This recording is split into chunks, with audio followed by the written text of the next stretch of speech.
Hello everybody, Universal Dubs here back at Universal Studios Hollywood for some updates. We are 2 days away from FanFest nights, which is crazy already, so this is going to be everything you need to know about FanFest nights, everything that comes with it, everything there is to do. But first, let's get some updates. Over here at the former iFly location by Curious George Parking, here is one of the security hubs that is currently being built. I believe it's not as far along as the Jurassic Parking one, but it's definitely coming soon, and it's going to change everything for Universal. And the reason I say that is because having security hubs here at City Walk allows things to stay open later and safer. Up until this point, the park had security, check-in, but not City Walk itself. So this allows places to stay open late, kind of like Raising Cane's and soon-to-be coming Insomnia Cookies. But yeah, that should open the door to nightlife and maybe bars, karaoke, all that sort of fun stuff. So that should be really cool to see once this all comes about. Now, I wanted to shift some focus over here at the other security hub by Jurassic Parking. They're going lightning fast here. They want this thing opened up already. They're putting the tiles on the floor, and I think they're pouring some concrete over here as well. But yeah, this thing is going to be pretty cool. I can't wait to see how this affects the park, like I mentioned before. Over here at the Universal Studios store, it's decked out for FanFest nights with all these pillars decorated, showing the highlights of what to expect this year. We have One Piece, Dungeons & Dragons, Universal Monsters meets Scooby-Doo, Sailor Moon, Harry Potter. But in terms of merch, let's go inside the park to see what's new. Every day we get closer to the so-called Universal bubble with all these walls around the perimeter, including this over here. I'm not entirely sure what's happening on this side, but at least on this left side, they are building the wall that's going to go completely around this area. And as you can see, this thing goes all the way around. They've completely wrapped this entire side of the park already, and I think they're just working on the final touches. The FanFest nights gates went up a couple days ago, and it looks super awesome in person. Let's just hope they bring that purple carpet back like they did last year, because it was super cool.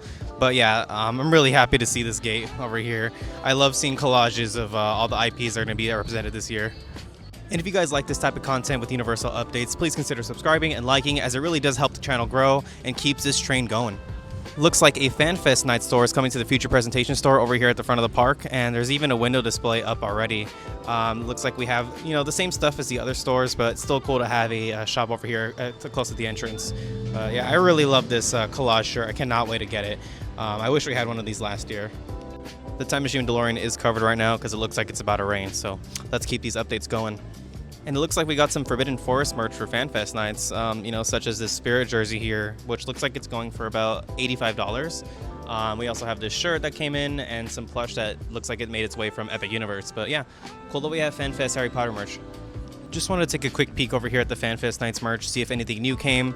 Generally, it looks like the same stuff so far, but we do have this awesome shirt again here with all the IP.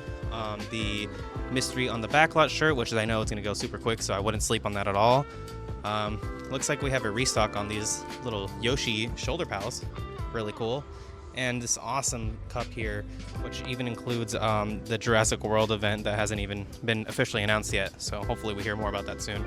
And to everyone's surprise, it looks like all the Sailor Moon merch has sold out pretty much. We do have that Spirit jersey still that says Universal Studios on it, but everything else literally is gone. Hopefully they restock by this week so that they're ready for FanFest nights. Got some more stuff on this side, including these mystery boxes for these pirate ships for One Piece, this awesome Chopper backpack, and oh, this is new. We have this Yoshi bag here, like a strap bag with this really fuzzy texture on it. Oh, it's so cute. How much is this going for? It looks like it is going for $40. Not bad. But yeah, this one's new. The One Piece stuff is going super strong though. I wouldn't sleep on this one either, just because last year they sold out immediately just because of how popular it is. But yeah, if you see it, get it as soon as possible because this will not last a minute. Overall though, it looks like it's going to be the same stuff as last time. This corner over here is fully decked out with One Piece, including Hollywood and Dine, which is going to be the designated One Piece food spot. They have some menus up here. Let's take a little gander at it. We have Luffy's meat on a bone. We have Brook's spicy katsu, Jinbi, is that how you pronounce it? Watermelon salad, the Straw Hat Crew specialty drinks, and a Chop Your Cupcake. And I think there's some more on this side too. We've got Sanji's seafood fried rice, Frankie's Loco Moco burger. That one looks awesome. We have Pirate Bounty funnel cake and some more stuff here. So yeah, this is going to be absolutely insane. I have no idea how they're going to manage all this, but you do not want to wait on this one. If you're going to be here at FanFest nights, work around this show specifically. It's going to be absolutely packed. I think this already exists in Universal Studios Japan, but essentially from what I know of it, it's going to be like Waterworld. It's going to be a stunt show just featuring the One Piece characters. So yeah, this is obviously going to be one of the highlights of the event. And if you're a fan of One Piece, please do not miss it. Back on the side here, we have the One Piece bar where Lemley Court is for all the specialty drinks. Over here on the side, we have this cool wanted poster photo op. And on this side over here, I think that they're going to have some meet and greet space. I don't think I can go behind the ropes, but let's see if we can get a closer look. Yeah, it looks like back here is going to be some of the meet and greet spots, which is going to be pretty nice. I'm assuming it's going to be the same characters as last time, but again, that was super popular in 2025. I truly mean it. If you guys are here for One Piece, I'd say really prioritize this first, as there's going to be limited show times and lots of filled seats. And just this area in general is going to be super congested, so just prepare for that. You know, a lot of people are coming to this event for One Piece, so if you love One Piece, make sure to plan it out.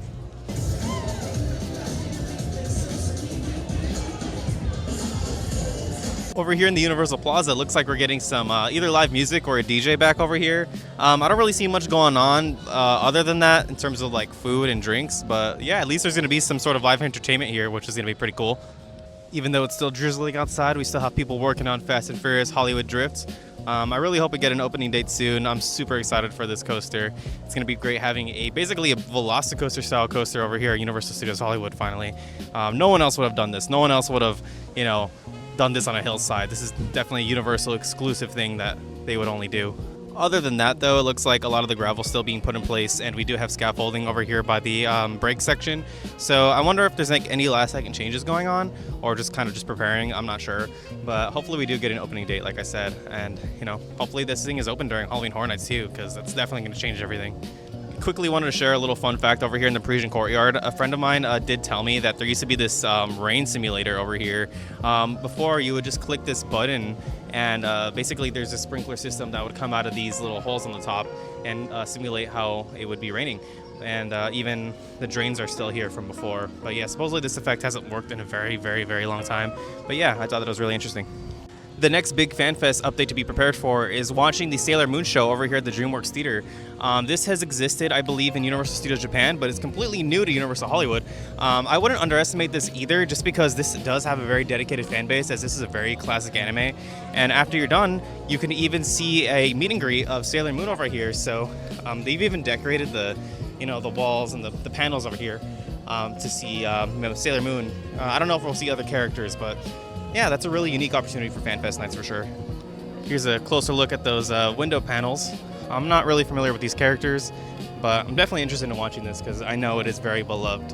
One of the other major additions is going to be the Forbidden Forest Search of the Hippogriff walkthrough that's going to take place in the extended queue of Forbidden Journey. Let's see if we can see any marquees or updates for that. Islands of Adventure is actually having this major crazy refurb on their Hogwarts Castle over at the Orlando Resort. So I wonder if we're due for one anytime soon, because we just hit the 10-year anniversary of this land, I think just last week, which is actually crazy that this land has been here for so long already. But yeah, I wonder if we're going to be due for a Hogwarts Castle refurbishment as well. Behind these walls here is where the new walkthrough is going to take place. Before, you were able to kind of get a little glimpse of the Hippogriff puppet at the end, but I think since then they've covered it just so that they don't spoil the surprise. But yeah, I think this is going to be one of my most anticipated things, just because I'm sure a lot of hoops were made just to have this happen, you know, with J.K. Rowling, as she's very protective of the IP. So the fact that we're able to get this limited time event exclusive walkthrough makes me really excited. So I'll definitely be here on day one. And over here to the left is potentially an exit. I don't really want to look over it too much, as, you know, I don't want to spoil the surprise. But yeah, if you guys are excited about this, let me know in the comments below. And every day we get closer to the opening of Fast and Furious Hollywood Drift. The Scream Shields look almost done. There's literally one panel left over here in the top. But yeah, when this is done, the kinetics are going to be so awesome. Even if this is open during Horror Nights, it's going to just change the whole way the park feels, and I'm so ready for it. This coaster is going to add so much value to your day, Universal Studios Hollywood, similar to how Super Nintendo did over in 2023. But this is just going to be so amazing. I can't believe we're having an intimate coaster here at Universal Studios Hollywood. I can't get over it. I did notice those Chopper plush hats are completely gone at all the shops, and I completely slept on it. But yeah, hopefully they restock those soon. And if you see it, grab it immediately, because One Piece is crazy. Also, a team member was just telling me that they do this package service, so if you do buy anything during the day, you could leave it here throughout the day. So once you're done with your day at the park, you can come back and pick it up so that you're not carrying it everywhere. So yeah, that's a really cool free service that they do here at the park. Over here at 101 Exchange, they actually have this really cool signed Michael J. Fox and Christopher Lloyd poster. So yeah, I love that they have authentic stuff over here like this. These Scream Shields look absolutely massive in person. Like I said, they're almost done with the panels. I think there's a couple left over here on the bottom and one over here on the top. But I love how they blended it to make it, match with these Starways. And over here, I think that they're working on the launch right now. Recently, some scaffolding went up over here, so I'm not sure if they're adding something new or what's going on. And I noticed Fifars pointed this out on his recent video, but it looks like they're adding some netting about right here to one of the final elements. I think it's because some of the queue is exposed to it. I'm not sure, but it's still cool. And some new walls went up over here on the side, so it looks like this whole first part of the coaster is going to be generally covered to the public. So I think the only major element that's available to see is going to be this finale here, which is still fine. But yeah, this does kind of remind me of Velocicoaster on how the first part of the attraction is enclosed between walls. What's also pretty interesting, in front of the sound walls that are decorated to look like, trees and stuff, they actually are adding actual palm trees in front of it. So it's definitely going to flush it out in a pretty way so that it's not completely flat. And over here next to Mummy, it looks like they've cleared the space for a potential new tent for Horror Nights. So typically we can see one over here every year, but you never know, things can change. But yeah, hopefully we start seeing that stuff go up soon. And over here above the Jurassic Cafe and next to Jurassic Outfitters, we are going to have a specially themed Dungeons & Dragons bar. It actually looks different than it did last year, and I know they're going to have different drinks and whatnot. So yeah, if that's your thing, go ahead and check that out because it was really popular last year. Taking a closer look at Jurassic World Through the Eras for FanFest nights, or at least it looks like it's going to be for FanFest nights, we have some new little stands that came up. I think we have a little merch stand for Jurassic Park themed items, and we also have Raptor Bites. I'm not sure what's going to be sold there. Maybe a variety of snacks, but still cute nonetheless. Other than that, everything generally looks the same for this whole area. I'm really hyped to see what the lighting package looks like in person, and if anything has changed since that little rehearsal went through. But yeah, this is definitely going to be one of those highlights for FanFest nights if you're a fan of Jurassic Park and Jurassic World. And real quick, here's the entrance to Jurassic World Through the Eras going through the Jurassic Park gates, which will probably be lit up with fire when the event's happening. And how you get there is over here at the bottom to the right side of the escalators. You're going to go through these gates as the portal is going to be right here.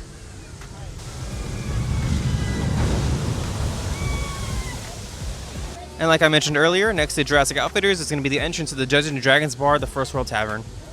Last year in 2025, when they debuted FanFest nights, it really had this special lightning in a bottle atmosphere, so I'm hoping they have a way to replicate that, kind of like how that felt.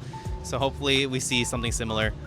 And we actually have this photo up over here for Dungeons & Dragons Secret of Waterdeep. I don't think there's going to be a meet and greet, but this is mostly just for, you to take pictures with your friends. I'm also really hoping FanFest Nights continues to grow into something really special like Horror Nights did. It's only the second year, so hopefully we see some really cool opportunities for licensing deals and cool crossovers in the future. And over here to the right of Transformers, we have the entrance portal to Dungeons & Dragons Secrets of Waterdeep. Last year, this was definitely a highlight of the event, as it was a really detailed, immersive walkthrough. I wouldn't sleep on this one either, because at the end, there is a very awesome surprise if you don't know what it is. And across from that, over here in Production Central, we have even more FanFest Nights merch. Like, we have a whole area dedicated to Dungeons & Dragons. We have more of the generic stuff, more Scooby-Doo and Universal Monsters. But yeah, here's just a little depot that used to primarily be Transformers, but they've kind of transitioned it into a everything type of thing. Like, even over here, we have a corner dedicated to Universe and the Universal Bazaar with a lot of the mystery boxes, right before we get Pop Mart, of course, at City Walk. Like, even over here, we have these mystery boxes for these Universal Monsters, which includes Jack the Clown and Chance, which is really nice for Horror Nights icons. And over at Super Nintendo World, it's getting some love again during FanFest nights, and I believe we're going to have more Yoshi meet and greets.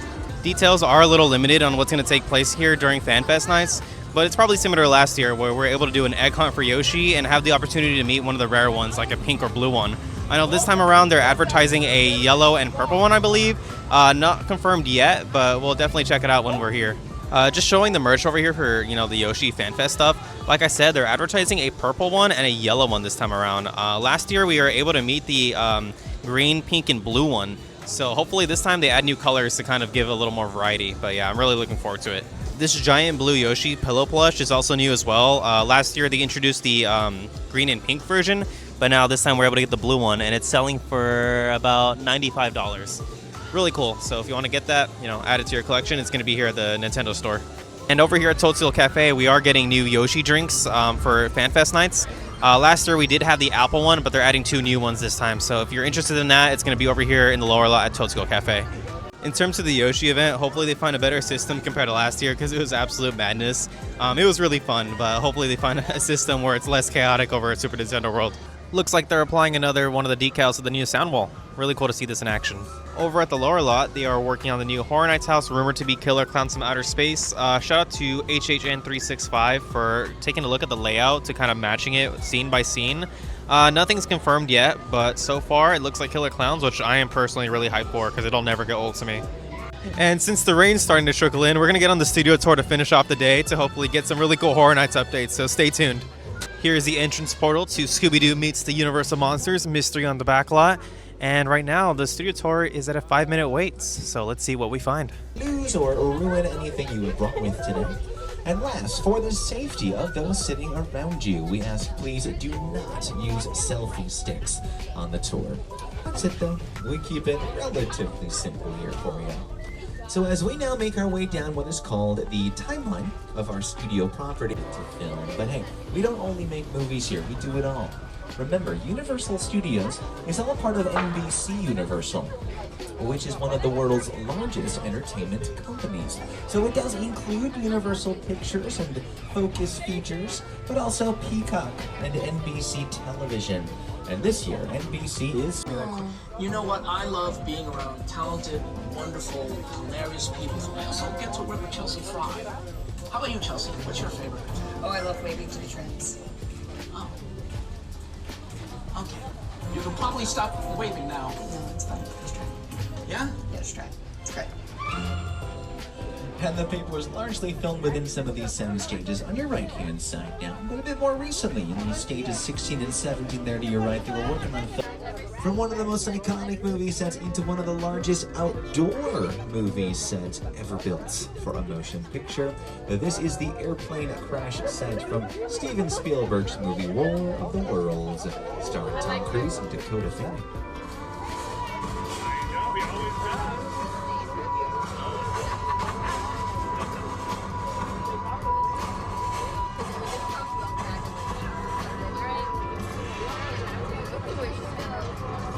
This out, they have given us access today to bring you into our stage at 50. So as a reminder, we are heading indoors again. Hold on extra tight to those belongings. You don't want to drop and lose anything inside here either. And again, continue and remain seated on the tram at all times for your safety. All right, take a look around. There. Stage is soundstage, and I really felt in my own young way I owned a lot and had the most amazing day of my life. And on behalf of myself and our incredible driver Jacob, folks, we hope it's between April 23rd and May 16th. And to find out more or purchase tickets, just visit. Once you get off the studio tour, there's this cool photo op for FanFest nights with Scooby-Doo Meets the Universal Monsters where you get unmasked. So that's really funny, so that you're unveiled as, the villain like how they do in the cartoons. But yeah, this will be right here once you exit the studio tour, which is really cool. How's it going, man? Rock and roll, brother. Rock and roll. All right, guys, that's going to wrap up today's video. I truly thank you guys for watching. Feel free to subscribe and like if you guys like this type of content. And that is everything you guys need to know about FanFest Nights 2026, and I'll see you guys there. Take care.